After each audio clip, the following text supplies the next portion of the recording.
गायन्ति देवाः किल गीतकानि धन्यास्तु ते भारत भूमि भागे स्वर्गापवर्गास्पद हेतु ते भवन्तु भूयः पुरुषाः सुरत्वात्। यह ऐसी मिट्टी है जिसमें जन्म लेने के लिए देवता भी तरसते हैं। हम कार्यक्रम की अगली कड़ी में विद्यालय के विद्वान शिक्षक श्री विष्णु ध्यान त्रिपाठी जी से अनुरोध करेंगे, सर आएँ और इस अवसर पर अपने मुखारविंद से 2 शब्द कहें। सर।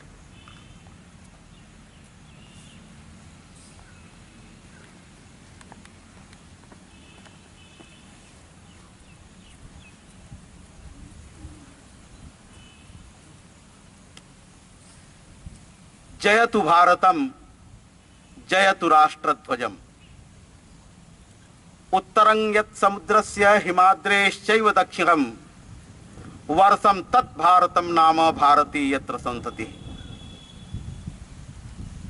जिसके उत्तर में हिमालय, दक्षिण में समुद्र, इसके बीच में बसने वाला जो भूभाग वह भारतवर्ष और इसमें रहने वाले निवासी हम सभी भारतीयों के लिए आज यह दिन अत्यंत गौरव का दिन है।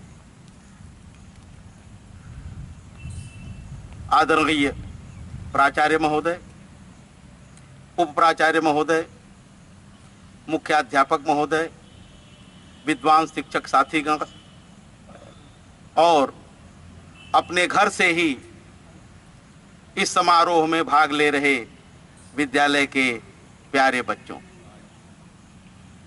आज जब हम यह अपना 74वां स्वतंत्रता दिवस मना रहे हैं, हमारा देश एक ऐसी विभीषिका से न केवल हमारा देश ही वरन पूरा विश्व ही एक ऐसी विभीषिका से जूझ रहा है जिसका समाधान अब तक विश्व मनीषा द्वारा खोजा नहीं जा सका है।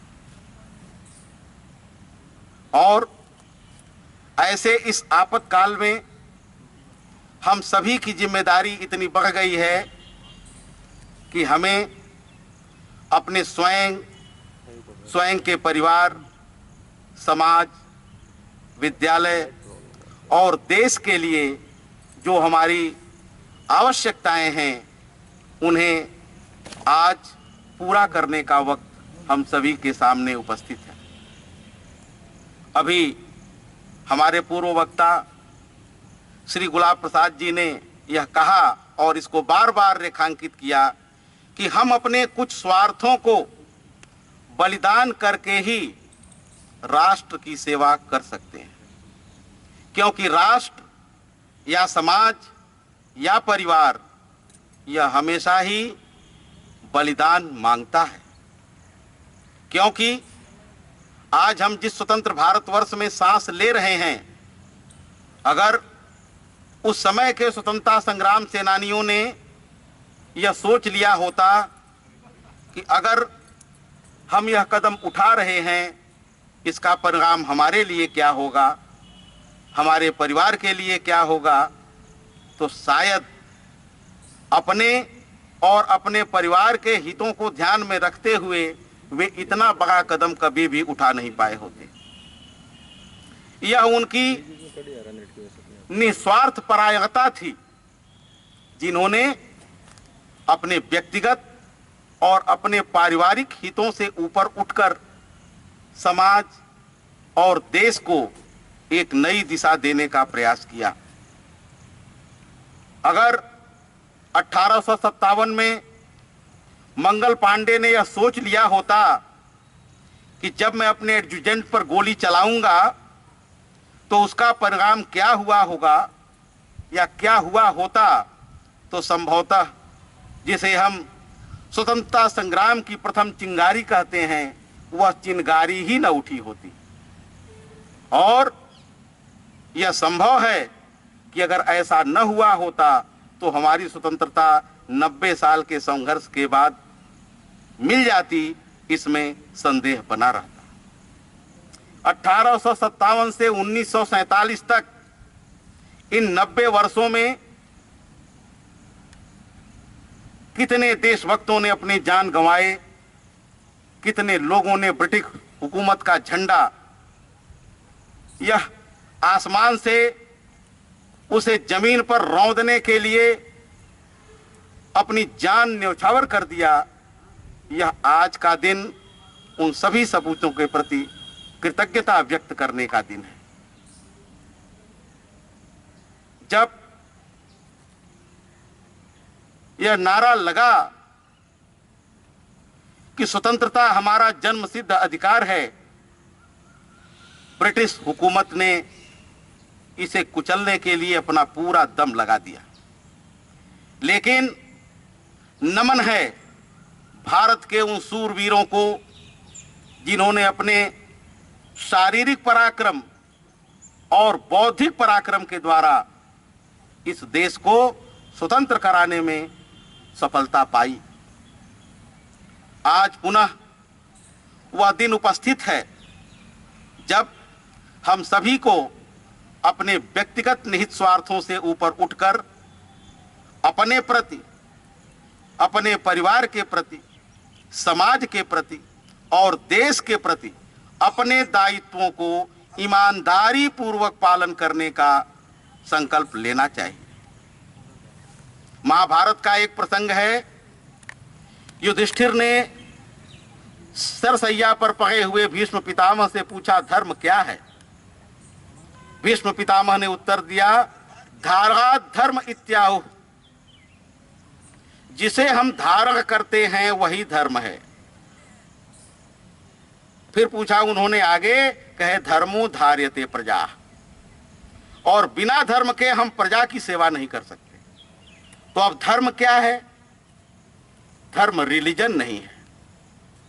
धर्म किसी देवी देवता विशेष या किसी उपासना पद्धति का नाम नहीं है। धर्म क्या है कि जिस समय जो आवश्यक है उसका अगर हम परिपालन करते हैं वही हमारा धर्म है। धारणात् धर्म इत्याहो, जो धारणीय है, जो अधारणीय है, वह कदापि धर्म नहीं हो सकता। इसलिए जो भी धर्म हमारा है, वर्तमान में हमारा धर्म क्या है? वर्तमान में हमारा धर्म है कि हम एक शिक्षक हैं और शिक्षक की भूमिका में हमारा जो उत्तमतम है वह हम अगर समाज को दे पा रहे हैं तो इस समय वह हमारा धर्म है। अपने परिवार में हम एक मुखिया की भांति हैं। अपने परिवार को उस मुखिया वाले धर्म से अगर हम सेवित कर पा रहे हैं तो यह हमारा धर्म है। गोस्वामी तुलसीदास जी ने कहा है कि मुखिया मुख सो चाहिए, खान पान कहूं एक, पालई पोसई सकल अंग, तुलसी सहित विवेक। यह परम आवश्यक है कि हम जिस जिम्मेदारी में हैं, अपनी उस जिम्मेदारी से जहां जो आवश्यक है, जब हम उतनी बात वहां तक पहुंचा सकते हैं तब हम अपनी जिम्मेदारी में असल में सफल हैं।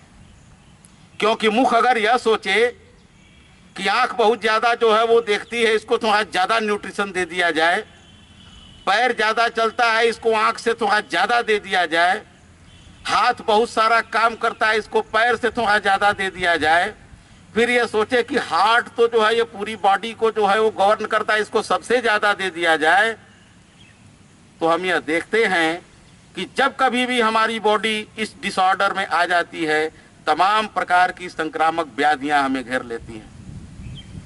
अगर हमारे शरीर का चयापचय जो तंत्र है उसने अगर ज्यादा मात्रा में जो फैट है वह आपकी धमनियों को दे दिया कि ये दिन रात जो है ये ब्लड का सर्कुलेशन करती रहती हैं, तो आज हम जानते हैं कि उसमें कोलेस्ट्रॉल जमा हो जाता है जो हमारे हृदय के लिए सांघातिक हो जाता है।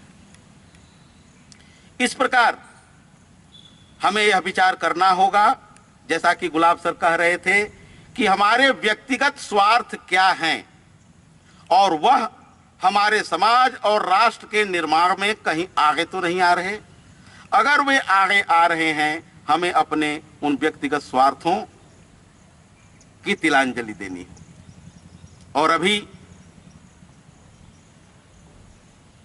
जो एक वैश्विक संकट उत्पन्न है, कोरोना वायरस, हम सभी एक दूसरे से दूर हैं।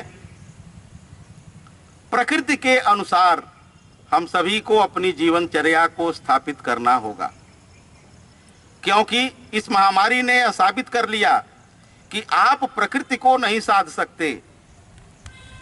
आप प्रकृति के अनुसार ही अगर सधें तभी मानव का कल्याण हो सकता है।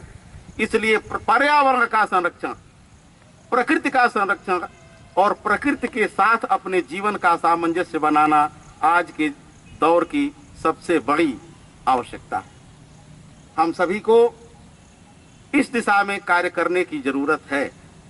हमें अपने स्वयं को, अपने परिवार को, और जब भी हम ऑनलाइन माध्यम से बच्चों से जुड़ रहे हैं, उन बच्चों से भी उनके भीतर यह चेतना जागृत करना जरूरी है कि हम प्रकृति का संरक्षण करें। और इतिहास साक्षी है कि जब जब शिक्षक ने कोई संकल्प लिया है, वह संकल्प पूरा हुआ है। और हम ईश्वर की कृपा से, अपने पुरुषार्थ से इस पद को प्राप्त हैं और हम यह काम बखूबी कर सकते हैं, क्योंकि हमारी स्मृतियां कहती हैं, वयं राष्ट्रे जागृयाम पुरोहिता। पुरोहित का क्या अर्थ हुआ? पुरोहित का अर्थ सामान्य जो हम लोग समझते हैं वो वह नहीं। पुरोहिता का मतलब यह है कि हम अपनी जिम्मेदारी पूर्वक राष्ट्र को जगाएंगे, ऐसा हम संकल्प लेते हैं। इसी बात के साथ मैं अपनी वाणी को विराम देता हूं। धन्यवाद। जय हिंद, जय भारत।